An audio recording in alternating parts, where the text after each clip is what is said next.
إن الحمد لله نحمده ونستعينه ونستغفره ونستهديه ونعوذ بالله من شرور أنفسنا ومن سيئات أعمالنا من يهده الله فهو المهتد ومن يضلل فلن تجد له وليا مرشدا أشهد أن لا إله إلا الله وحده لا شريك له وأشهد أن محمدا عبده ورسوله أدى الأمانة ونصح الأمة وجاهد في الله حتى أتاه اليقين صلوات الله وسلامه عليه وعلى آله وصحبه ومن تبعهم بإحسان إلى يوم الدين أما بعد فيا عباد الله أوصيكم ونفسي بتقوى الله فقد أمر الله سبحانه وتعالى في كتابه العزيز يا أيها الذين آمنوا اتقوا الله حق تقاته ولا تموتن إلا وأنتم مسلمون. Tunay na ang papuri ay para kay Allah subhanahu wa ta'ala. Sa Kanya tayo nagpupuri, sa Kanya tayo nagpapasalamat, sa Kanya tayo humihingi ng tulong, sa Kanya tayo humihingi ng tawad sa ating mga kasalanan, at sa Kanya tayo humihingi ng gabay. Nagpapakupkup tayo kay Allah subhanahu wa ta'ala mula sa kasamaan ng ating mga sarili at masamang dulot ng ating mga gawa. Sino mang gabayan ni Allah subhanahu wa ta'ala ay wala nang makapagliligaw sa Kanya, at sino mang Kanyang iligaw ay wala kayong matatagpuan na maggagabay sa Kanya. Ako'y sumasaksi na walang Diyos na marapat sambahin liban kay Allah subhanahu wa ta'ala ang nag-iisa at walang katambal. At si Propeta Muhammad sallallahu alaihi wasallam ay Kanyang alipin at sugo. Ang pagpapala at biyaya ni Allah subhanahu wa ta'ala ay sumakanya, sa Kanyang pamilya, mga kasamahan na tagasunod nila sa kabutihan hanggang sa araw ng paghuhukom. Mga kapatid sa pananampalatayang Islam, pinapayuhan ko kayo gayon din ang aking sarili na katakutan si Allah subhanahu wa ta'ala dahil sinabi niya sa Kanyang dakilang aklat, o mga nanampalataya, katakutan ninyo si Allah subhanahu wa ta'ala ng tunay na pagkatakot at huwag kayong mamamatay, liban na lamang na kayo ay mga Muslim. Mga kapatid sa pananampalatayang Islam, ang relihiyon na ito ay kumpleto na, naipahayag na sa pamagitan ng Quran at sa sunnah ni Propeta Muhammad sallallahu alaihi wasallam ang lahat ng mga dapat nating paniwalaan at ang lahat ng mga dapat nating gawin na mga gawaing pagsamba at mga pinahihintulutan at hindi pinahihintulutan na mga pang-araw-araw na pakikitungo natin sa ating kapwa-tao. Ang relihiyon na ito ay perpekto dahil ang lahat ng aspeto o bahagi ng buhay ng tao ay nasasaklaw nito at naglalaman ng Islam ng gabay kung paano isasabuhay ng tao ang kanyang buhay sa kanyang pamilya, sa kanyang negosyo, sa kanyang trabaho. Bukod pa sa kanyang buhay bilang Muslim na alipin ni Allah subhanahu wa ta'ala. Bilang mga Muslim na nakatira na minoridad sa isang lipunang hindi Muslim, tayo ay nakakasaksi ng iba't ibang mga pagdiriwang na hindi naayon sa mga pagdiriwang ng Islam. Paparating na naman ang isang malaking pagdiriwang ng mga hindi Muslim, ang araw ng mga puso o Valentine's Day, na dito di umano ay pinagdiriwang nila ang pananaig ng pagmamahal. Kaya nga tinawag nila itong araw ng mga puso. Pero nalalaman natin na ang pagdiriwang na ito ay ang mismong pagdiriwang ng mga pagano Lupercalia, na dito ay nagaganap ang iba't ibang mga kalaswaan at nang inadap ng Roman Empire ang Katolisismo bilang kanilang relihiyon, ay ginawa nilang mga selebrasyong Katoliko ang mga selebrasyon ng mga pagano, kasama na rito ang Pasko at ito ngang araw ng mga puso. Kaya may kita natin mga kapatid sa pananampalatayang Islam, walang lugar para sa Muslim na siya ay magdiriwang ng pagdiriwang na ito. Walang ibang pagdiriwang ang mga Muslim liban pa sa Idul Fitr pagkatapos ng Ramadan at Idul Adha sa Hajj, sa panahon ng Hajj. Wala tayong ibang pinagdiriwang liban pa rito kahit sarili nating mga kaarawan. Dahil ang mga pagdiriwang ay itinuturing na isang gawaing pagsamba kung ito ay pagdiriwang na paulit-ulit na ginagawa taon-taon. Mga kapatid sa pananampalatayang Islam, ang mga Muslim, kahit wala tayong araw ng mga puso, kahit wala tayong Valentine's Day, malinaw sa mga Muslim ang usapin tungkol sa pagmamahal. Lalong-lalo na sa pagmamahal ng lalaki sa isang babae o pagmamahal ng babae sa isang lalaki. Ang mga Muslim ay meron ding puso. Ang mga Muslim ay nagmamahal, pero ito ay nasa tamang lugar nito.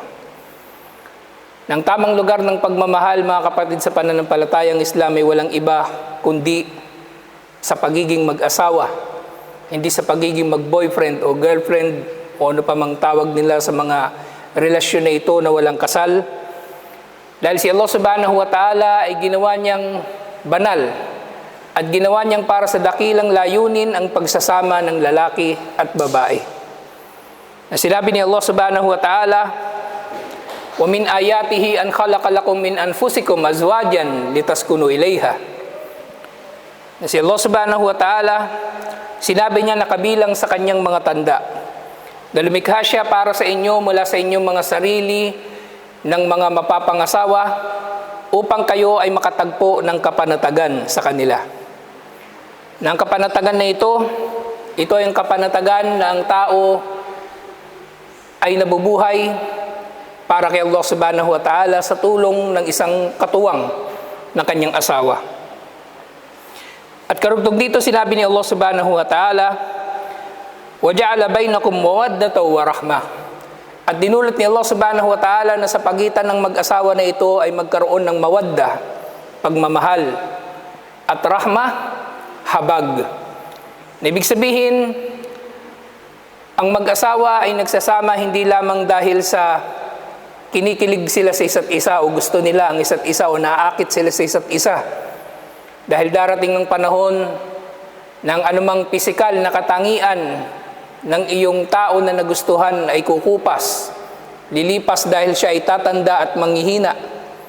Sabalit naroon ang tunay na pagmamahal, kaya magdudulot ito na kayo ay magiging mahabagin sa isa't isa.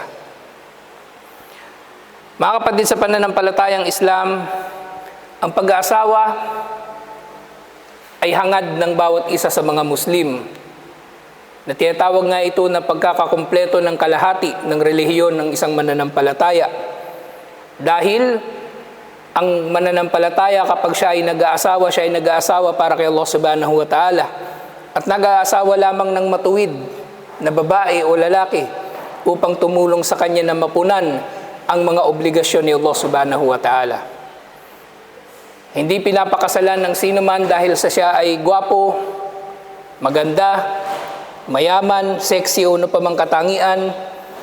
Ang katangian na hinahanap ng mananampalataya sa kanyang kapwa mananampalataya higit sa lahat ay ang pagiging matuwid at pagiging matatakutin kay Allah subhanahu wa ta'ala. Kaya nga sinabi ni Propeta Muhammad sallallahu alaihi wasallam, tunkahul mar'atu li arba, na ang babae raw ay pinapakasalan para sa kanyang apat na katangian o dahil sa kanyang apat na katangian. Unang-una, limaliha, dahil sa kanyang pagiging mayaman. Pangalawa, lihisabiha, sa kanyang magandang angkan. Pangatlo, wali jamaliha, dahil sa kanyang kagandahan. At pang-apat, wali diniha, dahil sa kanyang relihiyon. Pero sinabi ni Propeta Muhammad sallallahu alaihi wasallam, fadfir bidatid din. Pero ang hangarin ninyo, higit sa lahat, ay ang babaeng merong relihiyon o babaeng mananampalataya o matuwid sa kanyang pagsasabuhay, sa kanyang pananampalataya. Gayun din, sinabi ni Propeta Muhammad sallallahu alaihi wasallam, bilang payo niya naman sa mga magulang o sa babae na makakatanggap ng pandiligaw o kaya proposal ng kasal, sinabi ni Propeta Muhammad sallallahu alaihi wasallam, idha khataba ilaykum man tardawna dinahu wa khuluquhu fazawwijuhu. Na sinabi ni Propeta Muhammad sallallahu alaihi wasallam, na kapag merong lalaking darating sa inyo at gustong mapangasawa ang inyong anak na babae, o kaya ay kayo mismo ang gusto niyang mapangasawa kung kayo naman ay babae, ay ikasal ninyo sila o magpakasal kayo sa tao na ito kung nakikilala ang kanyang pagiging matuwid sa kanyang relihiyon. Illa taf'alu takun fitnatun fil ard wa fasadun arid. Na kung hindi ninyo gagawin na ipapakasal ninyo ang babaeng ito sa lalaking matuwid, sa kahit ano pang palusot o kahit na anong iniisip ninyong kadahilanan o kapintasan niya, lalaganap sa lupa ang kasamaan na malawak. Nang tinukoy dito ni Propeta Muhammad sallallahu alaihi wasallam, ayon sa sinabi ng mga scholar, unang-unang mapapahamak dito ay ang iyong anak, dahil maaring kung tatanggihan niya ang mabuting lalaki na ito, ay makakapangasawa siya ng isang hindi mabuting lalaki.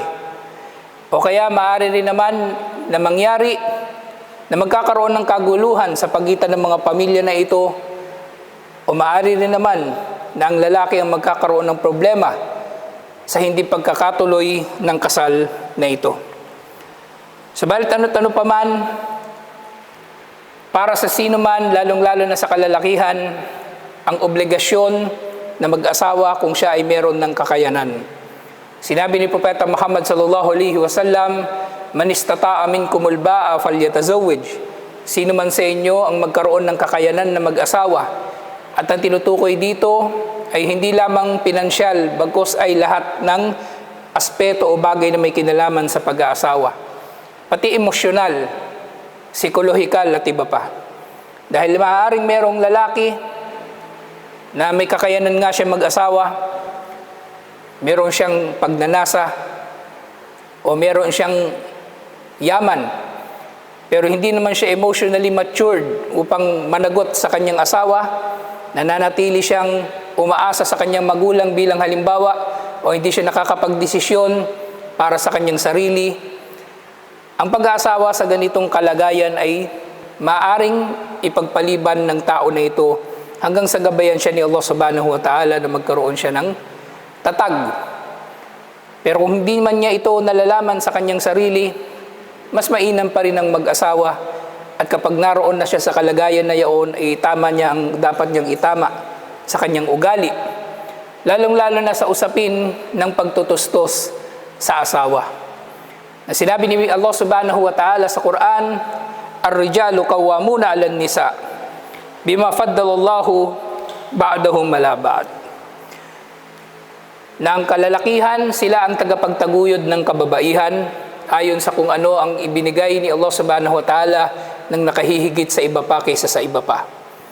Ang tinutukoy dito ni Allah subhanahu wa ta'ala, ang lalaki ay mayroong pangunahing obligasyon na magtustos sa kanyang asawa. Kahit may trabaho ang kanyang asawa, ang lalaki ay may obligasyon pa rin na magtustos. Dahil ang pera ng lalaki ay pera din ng kanyang asawa, pero ang pera ng asawa niyang babae ay malaya ito na kanyang solohin at wala siyang obligasyon na magtustos sa kanyang pamilya. At balikan natin ang usapin na sinabi ni Allah subhanahu wa ta'ala na ang kasal o ang pag-aasawa ay isang uri ng pagkakatagpo natin ng kapanatagan. Bukod sa ito ay kapanatagan natin sa ating relihiyon, matatagpuan din natin dito ang kapanatagan sa iba't ibang mga pangangailangan natin sa buhay, lalong-lalo na mga pisikal, dahil sa pamagitan nito ay natutupad natin ang isang natural na pagnanasa na inilagay ni Allah subhanahu wa ta'ala sa tao na hindi natin maitatanggi na taglay ng lahat. Walang sino man ang pwedeng magmalinis na hindi siya natutokso sa sino man. Kaya marapat para sa isang lalaki na mayroong kakayanan na mag-asawa, ang mag-asawa na, at ang maging pihikan hanggat maaari na siya ay mag-aasawa lamang ng babae na matuwid, hindi yung kung sino-sino lang na nakita mo sa iba't ibang mga lugar, na dapat din tayong maging choosy dahil meron ding karapatan ng lalaki na pumili ng kanyang mapapangasawa. na matuwid.